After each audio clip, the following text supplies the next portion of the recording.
वृंदावन बिहारी लाल की जय। एकः स्वयं संजगतः सृष्टया द्वितीय आत्मन्नधियोग मायया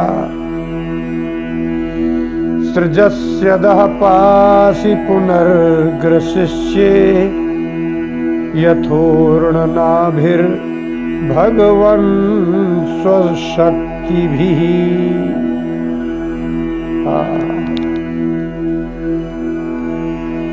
जितने भी धार्मिक लोग हैं जो भगवान की पूजा करते हैं, जो भगवती की पूजा करते हैं, कोई भगवान नारायण की पूजा करते हैं, वो जिसकी भी पूजा करते हैं, लेकिन वो चाहते हैं कि हमने आज पूजा की तो हमें आज ही फल मिल जाए, आज ही और अभी भी। हमने भले नियमों में शिथिलता की हो, भले ही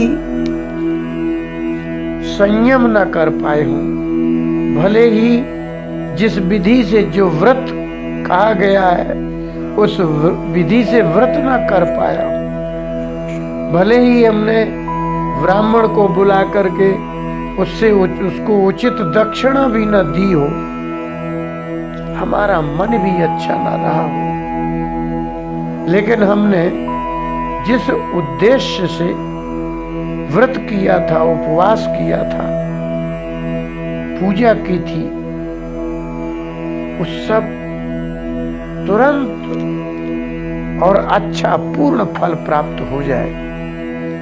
हम जो चाहे वो हो जाए, भले ही हमने आज ही कोई व्रत किया हो, लेकिन हम जो चाहते हैं वह पूरा हो जाए। हाँ, हो सकता है, लेकिन जिनके नियमों में शिथिलता होती है, संयम में शिथिलता होती है, मन जिनका कमजोर है, कामना प्रबल है, विधि भी करने में संकोच करते हैं, आलस्य प्रमाद करते हैं, उन्हीं के लिए भगवान ने अर्जुन से गीता के 7वें अध्याय में कहा कि अर्जुन, बहूनाम जन्मनाम अन्ते ज्ञानवान माम प्रपद्यते वासुदेवः सर्वमिति स महात्मा सुदुर्लभः। अर्जुन, इस संसार में वैसे भी ज्ञानी लोग बहुत कम होते हैं। ज्ञानवान माम प्रपद्यते, ज्ञानवान जैसे विद्या जिसके पास हो उसको विद्वान कहते हैं, जिसके धन पास में हो उसको धनवान कहते हैं, जिसको यथार्थ में ज्ञान हो गया हो उसको ज्ञान कहते हैं। जैसे कि व्यक्ति को ज्ञान होता है, ये मेरा भवन है, ये मेरा पुत्र है, ये मेरा पति है, ये मेरा पत्नी है। एक बार ज्ञान होने के बाद वह व्यक्ति क्या करता है? वो कहता है ये संसार में और किसी की है ही नहीं, ये तो मेरी ही है। वो जब ज्ञान होते ही व्यक्ति बहुत दृढ़ हो जाता है। भगवान ने पहली बात बताई कि जैसे संसार में धैर्य चाहिए, आपके संतान हो उसके लिए 9 महीने माँ गर्भ में रखे, फिर वो धीरे धीरे 20-25 वर्ष का हो। इतना बड़ा धैर्य रखते हैं आप संतान के लिए। उपासना में भी धैर्य रखिए। 2 वस्तुएं चाहिए, भगवत प्राप्ति हो या कर्म की सफलता कर चाहिए। 2 चीजें चाहिए मन में। एक तो बहु नाम जन्मनाम अन्ते, एक तो धैर्य चाहिए। भगवान ने कहा कि ये ज्ञान भी एक जन्म में नहीं हो सकता। यदि आपके कर्म में शिथिलता है, जिज्ञासा कम है, प्रवृत्ति अतिशय नहीं है। तो फिर बहु नाम जन्म नाम, अनेक जन्म बीत जाने के बाद ही भी अगर ज्ञान हो जाए, ही तो ठीक है, भी इसके बाद भी ज्ञान हो जाए तो ज्ञानवान माम प्रपद्यते, तभी ज्ञानवान व्यक्ति मुझे प्राप्त कर सकता है। तो इससे तो एक बात सिद्ध हो गई कि एक ही जन्म में ज्ञान हो जाए ये तो बड़ा कठिन है, लेकिन ऐसे व्यक्ति तो कुछ मिल भी सकते हैं। लेकिन अर्जुन, ऐसा महात्मा तो सुदुर्लभ है, दुर्लभ में भी सु लगा दिया है। वासुदेवः सर्वम इति,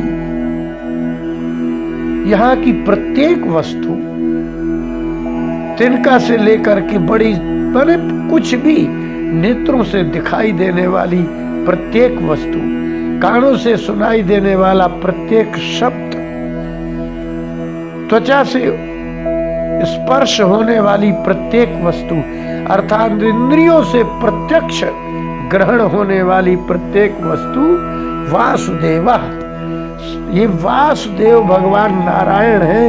ऐसा ज्ञान वाला तो महात्मा सुदुर्लभ, दुर्लभ से भी अधिक दुर्लभ। जब कोई वस्तु 100 में एक मिलती है तो प्रतिशत होता है, 1000 में भी एक मिल जाए तो प्रति सहस्र होता है, 1,00,000 में भी मिल जाए तो दुर्लभ कहलाता है। ये जैसा आपको व्यक्ति चाहिए वैसा व्यक्ति मिले, वो भी 1,00,000 माने 90,999 व्यक्तियों से आप मिलेंगे, उन लक्षणों को मिलाएंगे और फिर इसके बाद वो मिले तो 999 मतलब 90,999 व्यक्तियों का तब तक त्याग करके आगे बढ़ना पड़ेगा। एक से एक विद्वान मिलेंगे, एक से एक ज्ञानी मिलेंगे, लेकिन कहते हैं भगवान की सा महात्मा, वो महात्मा सृष्टि में सुदुर्लभ है। दुर्लभ तो 1,00,000 में एक मिल भी जाए, लेकिन वो लाखों में नहीं मिलेगा।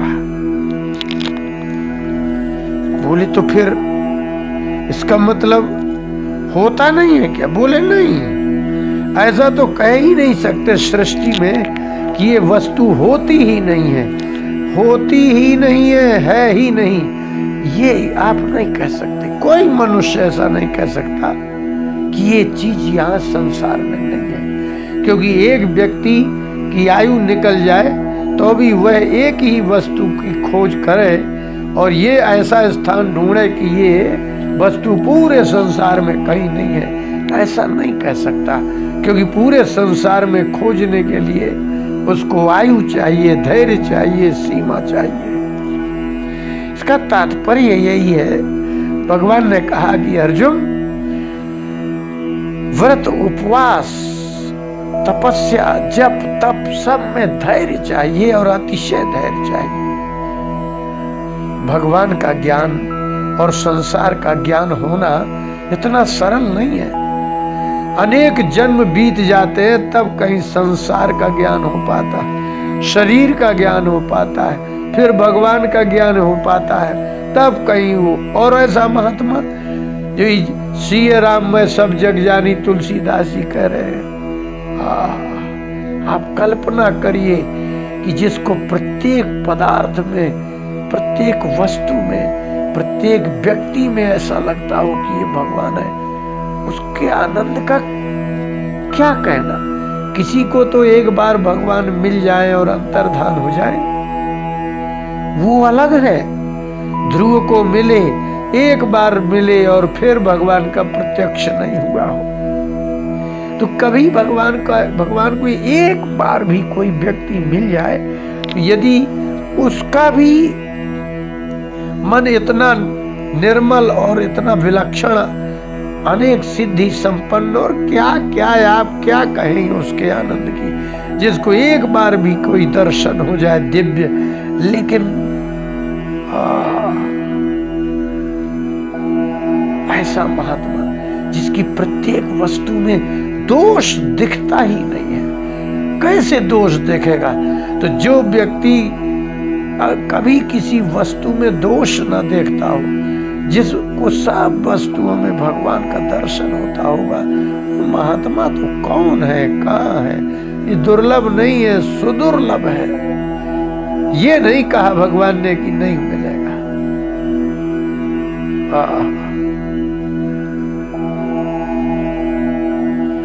लेकिन फिर भी भगवान ने 21वें श्लोक में कहा कि अर्जुन, यो यो याम याम तनुम भक्ता श्रद्धयार्चितुमिच्छति तस्य तस्याचलाम श्रद्धाम तामेव विदधाम्यहम्। कोई ऐसा व्यक्ति हो या जो व्यक्ति हो, मेरे जिस जिस अवतार में श्रद्धा पूर्वक, अब कोई श्रद्धा पूर्वक उसकी पूजा करता है, राम जी के रूप में पूजा करता है, कृष्ण भगवान के रूप में पूजा करता है, नरसिंह भगवान के रूप में पूजा करता है,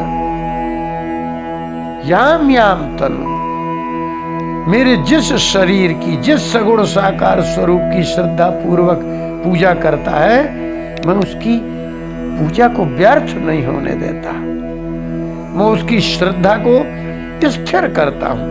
तस्य तस्याचलाम श्रद्धाम तामेव विदधाम्यहम्, मैं उसकी अचल श्रद्धा को पूर्ण करता हूं। इसलिए सभी देवताओं के पूजन करने से सब कुछ प्राप्त होता है। सभी देवताओं का, अनेक देवता, पत्नी, पति, बालक, बच्चे, धन, यश, सब कुछ देते हैं। भगवान कहते हैं मैं किसी की श्रद्धा का हनन नहीं करता, श्रद्धा का नाश नहीं करता। वो मेरे जिस जिस स्वरूप में अपने मन को लगाते हैं, मैं उस स्वरूप से उसको प्रदान करता। इसका तात्पर्य यही है कि जैसे संसार का सुख पाने के लिए आशा, श्रद्धा रखते हैं, विश्वास रखते हैं, ऐसे ही भगवान कहते हैं कि बहुनाम जन्म नामन्ते, बहुत जन्मों के बाद ज्ञानवान माम प्रपद्यते, ज्ञानवान ज्ञानी व्यक्ति मुझे प्राप्त कर पाता है। और ये जिन जिन की उपासना करता है, जिस स्वरूप की उपासना करता है, मैं उसकी श्रद्धा को स्थिर रखता हूं, विचलित नहीं होने देता। बोलिए भक्तवत्सल भगवान की।